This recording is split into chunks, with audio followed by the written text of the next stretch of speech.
Assalamualaikum warahmatullahi wabarakatuh. Perkenalkan, nama saya Fikratur Robiah, NIM 1861297. Di sini saya akan menjelaskan tentang dinamika kepemimpinan pendapat. Yang pertama ada pengertian kepemimpinan pendapat. Kepemimpinan pendapat merupakan proses di mana seseorang secara informal mempengaruhi tindakan atau sikap orang lain. Yang lain tersebut mungkin merupakan para pencari pendapat semata-mata penerima pendapat. Karakteristik dasar pengaruh tersebut adalah bersifat interpersonal dan terjadi antara dua orang atau lebih. Yang kedua ada dinamika proses kepemimpinan pendapat. Beberapa sebab dari keefektifan para pemimpin pendapat dibahas pada bagian berikut. 1. Kredibilitas. Para pemimpin pendapat merupakan sumber informasi yang sangat dipercaya karena biasanya dianggap objektif, memberikan informasi atau nasihat yang menyangkut produk atau jasa yang mereka berikan. Yang kedua yaitu informasi produk yang positif dan negatif. Adanya kenyataan bahwa para pemimpin pendapat memberikan informasi yang sangat menguntungkan maupun tidak menguntungkan menambah kredibilitas mereka. Yang ketiga ada informasi dan nasihat. Para pemimpin pendapat merupakan sumber informasi maupun nasihat. Mereka menceritakan apa yang mereka ketahui mengenai suatu produk atau secara lebih agresif menasehati orang lain untuk menghindari suatu produk tertentu. Yang keempat ada kepemimpinan pendapat bersifat spesifik menurut kategori, yaitu para pemimpin pendapat sering kali berspesialisasi pada kategori produk tertentu dalam memberikan informasi atau nasihat.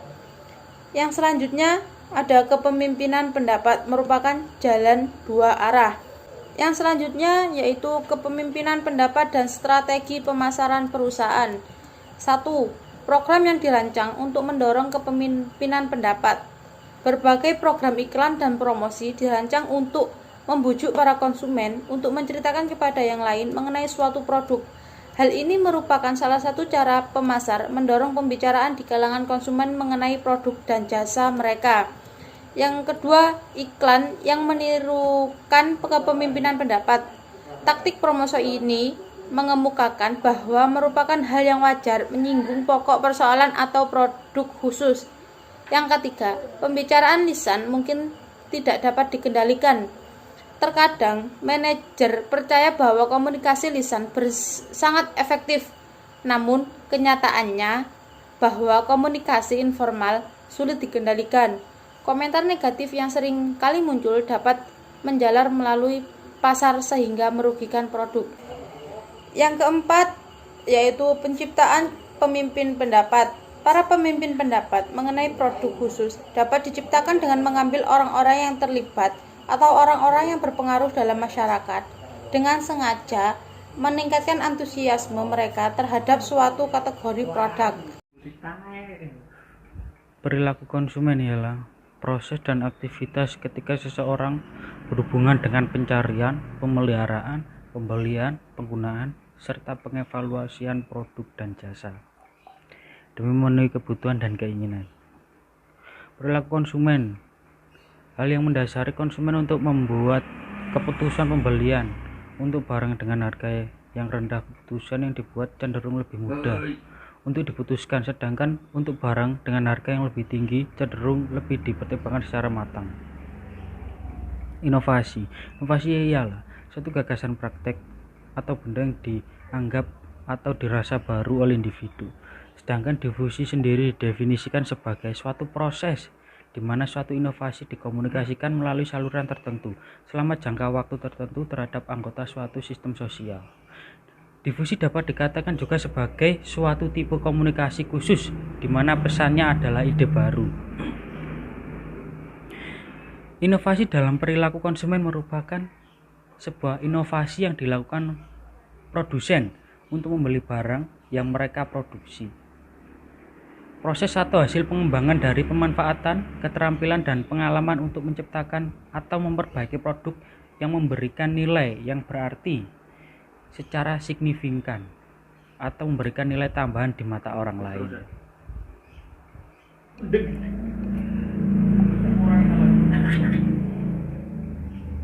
5 karakteristik inovasi. 1. Keunggulan relatif. Keunggulan relatif adalah di mana suatu inovasi dianggap lebih baik atau unggul dari yang pernah ada sebelumnya.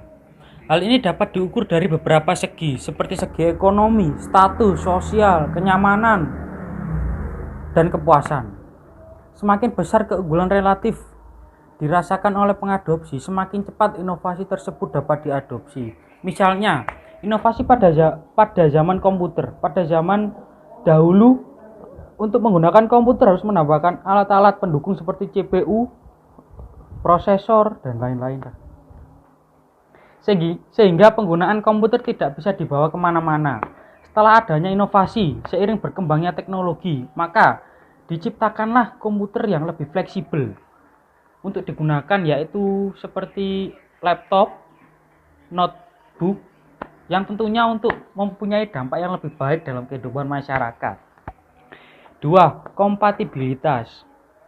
Kompatibilitas adalah di mana inovasi tersebut dianggap konsisten dengan nilai-nilai yang berlaku, pengalaman masa lalu, dan kebutuhan pengadopsi. Sebagai contoh, jika suatu inovasi atau ide baru tertentu tidak sesuai dengan nilai norma yang berlaku, maka inovasi itu tidak dapat diadopsi dengan mudah.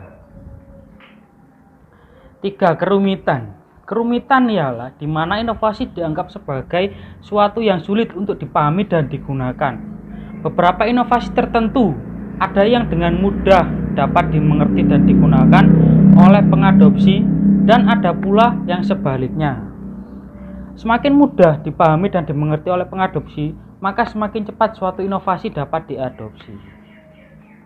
4. Kemampuan diuji cobakan. Nah, kemampuan untuk diuji cobakan ini di mana suatu inovasi dapat diuji coba dalam batas tertentu. Suatu inovasi dapat diuji cobakan dalam setting sesungguhnya umumnya akan lebih cepat diadopsi. Jadi, agar dapat dengan cepat diadopsi, suatu inovasi sebaiknya harus mampu menunjukkan atau mendemonstrasikan keunggulannya. 5. Kemampuan diamati. Kemampuan untuk diamati adalah di mana hasil suatu inovasi dapat terlihat oleh orang lain. Semakin mudah seseorang melihat hasil dari suatu inovasi, semakin besar kemungkinan orang atau sekelompok orang tersebut mengadopsi. Jika dapat disimpulkan bahwa semakin besar keunggulan relatif, kesesuaian, kemampuan untuk diuji cobakan, dan kemampuan untuk diamati, serta semakin kecil kerumitannya, maka semakin cepat kemungkinan inovasi tersebut dapat diadopsi. Selanjutnya, saya akan menjelaskan tentang faktor-faktor yang mempengaruhi kecepatan divisi inovasi dan proses adopsi inovasi. Yang pertama, saya akan menjelaskan faktor-faktor yang mempengaruhi kecepatan divisi inovasi. Yang pertama yaitu faktor sifat atau karakteristik inovasi. Yang kedua, sifat atau karakteristik calon pengguna. Yang ketiga, pengambilan keputusan. Yang keempat, saluran komunikasi serta kualifikasi penyuluh lapangan. Yang kedua, saya akan membahas tentang proses adopsi inovasi. Pada dasarnya, proses adopsi inovasi melalui tahap-tahap sebelumnya, masyarakat mau menerima atau menerapkan dengan keyakinan sendiri. Meskipun selang waktu antar tahapan satu dengan yang lainnya itu tidak selalu sama. Dalam proses adopsi atau penerimaan, kita dapat melihat ada 5 tahapan, yaitu yang pertama 1. Tahapan kesadaran atau penghayatan. Pada tahap ini, sasaran mulai sadar tentang adanya inovasi yang ditawarkan oleh penyuluh. Yang kedua, tahap minat atau tertarik. Pada tahap ini, sasaran mulai ingin mengetahui lebih banyak perihal yang baru tersebut. Yang ketiga, tahap percobaan. Pada tahap ini, sasaran mulai mencoba dalam luas dan jumlah sedikit saja. Yang keempat, tahap penilaian. Pada tahap ini, sasaran mulai berpikir dan menilai keterangan perihal yang baru. Yang kelima, tahap penerimaan. Pada tahap ini, sasaran sudah yakin akan kebenaran atau keunggulan hal baru ini. Maka, ia menerapkan anjuran sesuai secara luas dan kontinu. Ia juga akan menganjurkan kepada tetangga atau teman-temannya. Sekian dari kelompok kami. Wassalamualaikum warahmatullahi wabarakatuh.